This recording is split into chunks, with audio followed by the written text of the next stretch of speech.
इकाई 3 सवाल 9। हार की जीत कहानी की कथा वस्तु संक्षेप में लिखकर इस कहानी के उद्देश्य पर प्रकाश डालिए अथवा हार की जीत कहानी का कथासार अपने शब्दों में लिखिए अथवा हार की जीत कहानी के आधार पर बाबा भारती का चरित्र चित्रण कीजिए।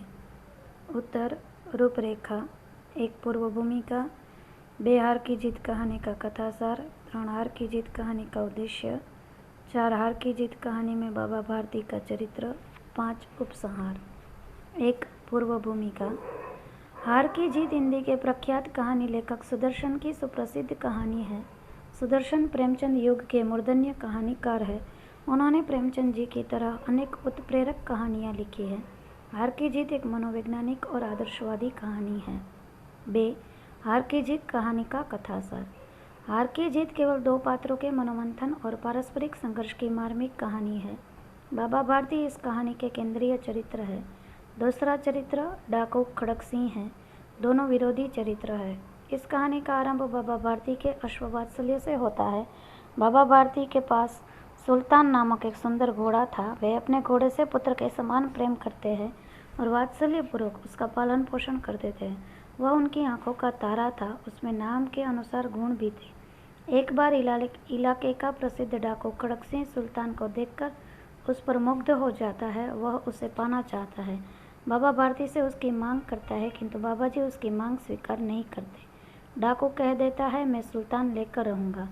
वह यह कहकर चला जाता है। उस दिन से बाबा भारती बेचैन हो जाते हैं। बहुत दिन बीत जाने पर डाकू दिखाई नहीं देता। तब वे चैन की सांस लेते हैं। कहानी के मध्य भाग में डाकू खड़क सिंह एक अपाहिज के वेश में बाबा भारती को एक दिन रास्ते में मिल जाता है और घोड़े पर बैठने की प्रार्थना करता है। बाबा जी को उस पर दया आती है। वे स्वयं घोड़े से उतरकर अपाहिज को बिठाते हैं और घोड़े की लगाम पकड़कर चलते हैं। डाकू तुरंत लगाम छुड़ाकर भागता है। बाबा जी पहले तो चकित हो जाते हैं किंतु वे शांत होकर कहते हैं कि इस घटना को किसी के सामने प्रकट न करना। लोगों को इस घटना का पता चलेगा तो वे किसी गरीब पर विश्वास न करेंगे। डाकू खड़क सिंह उस समय तो बाबा जी के इन शब्दों की ओर ध्यान नहीं देता किंतु बाद में सोचकर पछताता है और रात्रि के अंधकार में घोड़े को अपने स्थान पर बांध देता है। बाबा भारती घोड़े को देखकर आनंदित हो जाते हैं। उनकी आंखों से आंसू छलक जाते हैं। वे आंसू वही गिरते हैं जहाँ डाकू खड़क सिंह के आंसू गिरे थे। दोनों के मिलन से कहानी पूरी हो जाती है। 3 हार की जीत कहानी का उद्देश्य।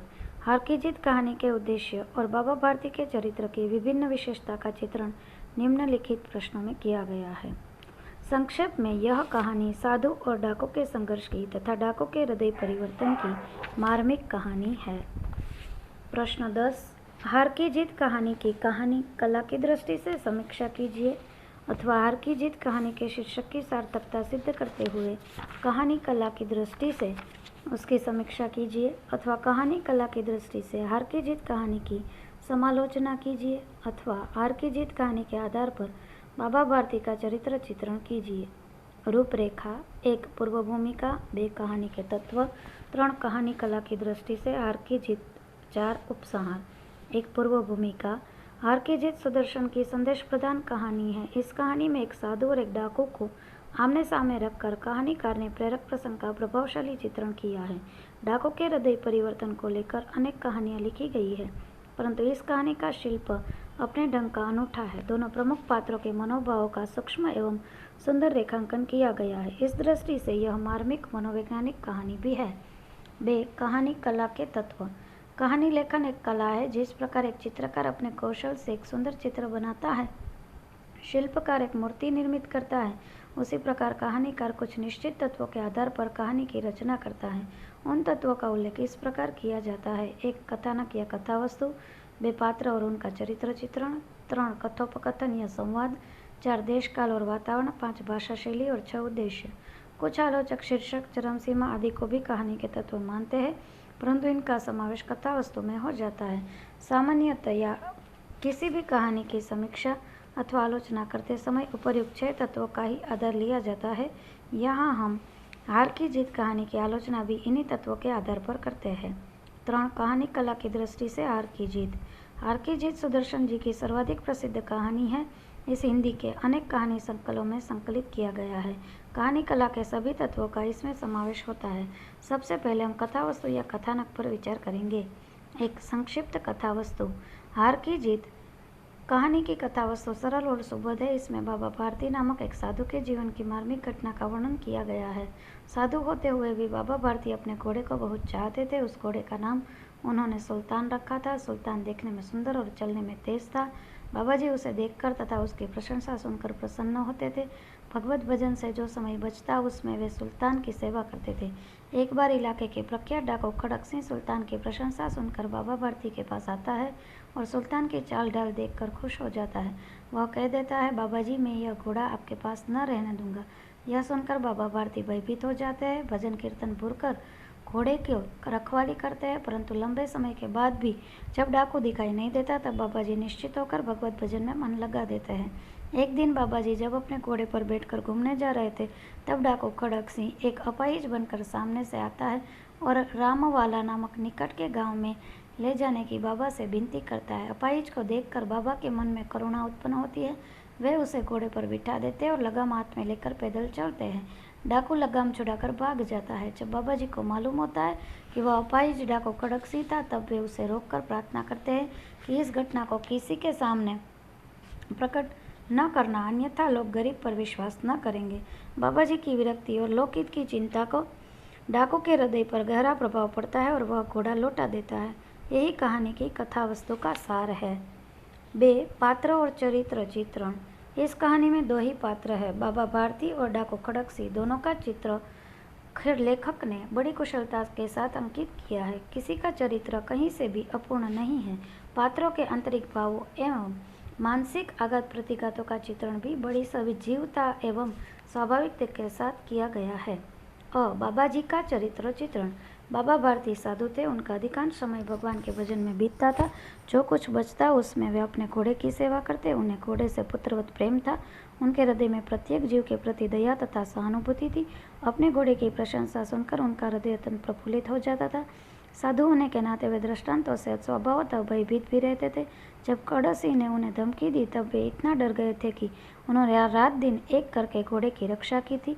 उनमें अपार संयम भरा था। जब खड़क सिंह ने धोखा देकर घोड़ा छीन लिया तब बाबा भारती उस पर क्रोधित नहीं हुए, वरन संयम से काम लिया। उनके हृदय में निहित लोकहित की भावना उमड़ पड़ी और उन्हें खड़क सिंह से कहा कि इस घटना को किसी के सामने प्रकट न करे। इस घटना से हमें बाबा भारती के संयम और दूरदर्शिता और लोकमंगल की भावना का परिचय मिलता है। डाकू खड़क सिंह का चरित्र चित्रण। डाकू खड़क सिंह प्रलोभन, ईर्ष्या, छल, कपट और स्वार्थपरायणता का प्रतिरूपी है। जैसे एक खड़क सिंह इस इलाके का प्रसिद्ध डाकू था। लोग उसका नाम सुनकर कांपते थे। होते होते सुल्तान की कीर्ति उसके कानों तक भी पहुंची। उसका हृदय उसे देखने के लिए अधीर हो उठा। वह डाकू था और जो वस्तु उसे पसंद आ जाए उस पर अपना अधिकार समझता था।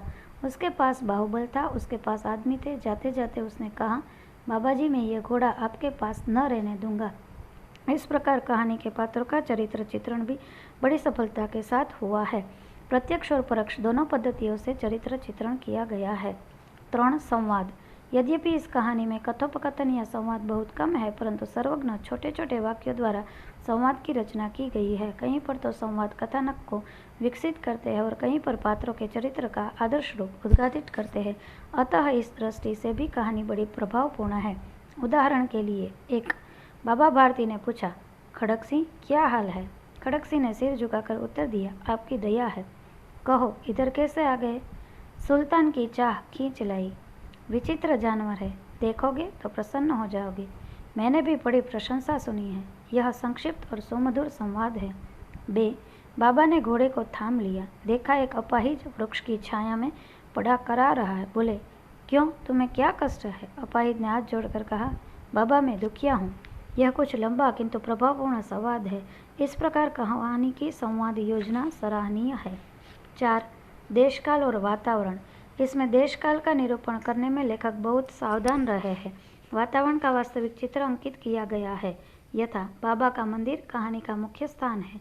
समय काल रात्रि का है, वातावरण शांत है। 5. भाषा शैली। इस कहानी की भाषा भी बड़ी ही रोचक और स्वाभाविक है। साधारण जनता की व्यावहारिक सरल भाषा का ही प्रयोग किया गया है। संस्कृत के सरल तत्सम शब्दों का ही अधिकतर प्रयोग किया गया है। मुहावरों का काफ़ी प्रयोग हुआ है, जिससे भाषा में सजीवता और प्रभावत्मकता आ गई है। कहीं कहीं अलंकारों के बहुत ही सुंदर प्रयोग मिलते हैं। शैली प्रधानतः वर्णनात्मक ही है। कुछ उदाहरण देखिए। क, छोटे छोटे वाक्य, भाषा की प्रवाहिता। यह घोड़ा बड़ा सुंदर था, बड़ा बलवान, उसके जोड़ का घोड़ा सारे इलाके में न था। ख, मुहावरों की मधुरता। वह उसकी चाल पर लट्टू थे। बे, बहुत सिर मारा। तृण, इसे देखकर उनका मुख फूल की नाई खिल जाता था, इत्यादि। ग, शैली वैविध्य। एक माँ को अपने बेटे घोड़ा देखकर आता था। बे, ऐसा चलता है जैसे मोर घनघटा को देखकर नाच रहा हो। इन उदाहरणों से स्पष्ट होता है हार की जीत कहानी की भाषा शैली अत्यंत आकर्षक एवं आनंददायक है। 6, उद्देश्य। इस कहानी का मुख्य उद्देश्य डाकू खड़क सिंह का हृदय परिवर्तन कर असत तत्व पर सत तत्व के विषय प्रदर्शित करना है। बाबा भारती सत तत्व के प्रतीक है, डाकू खड़क सिंह असत तत्व का प्रतिनिधित्व है। डाकू खड़क सिंह की आशा के विपरीत बाबा भारती का वह कथन कितना मार्मिक है, देखिए। अब घोड़े का नाम न लो, मैं तुमसे इसके विषय में कुछ न कहूँगा। मेरी प्रार्थना केवल यह है कि इस घटना को किसी के सामने प्रकट न करना। लोगों को यदि इस घटना का पता लग गया तो वे किसी गरीब पर विश्वास न करेंगे। इतना सुनते ही डाकू खड़क सिंह का हृदय परिवर्तन हो जाता है और वह घोड़े को बाबा भारती को वापस कर देता है।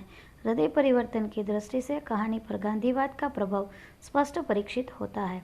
उपसंहार। हार की जीत कहानी में दो विरोधी पात्रों का मार्मिक चित्रण हुआ है। इस प्रकार कहानी कला की दृष्टि से हार की जीत एक सफल, सुंदर तथा सरस कहानी है। इसमें कहानी कला के सभी तत्वों का सम्यक निरूपण किया गया है। पात्रों के मनोमंथन की दृष्टि से यह कहानी विशेष महत्व रखती है। दो विरोधी प्रकृति के पात्रों को आमने सामने रखकर लेखक ने उनके मनोभावों का मर्मस्पर्शी रेखांकन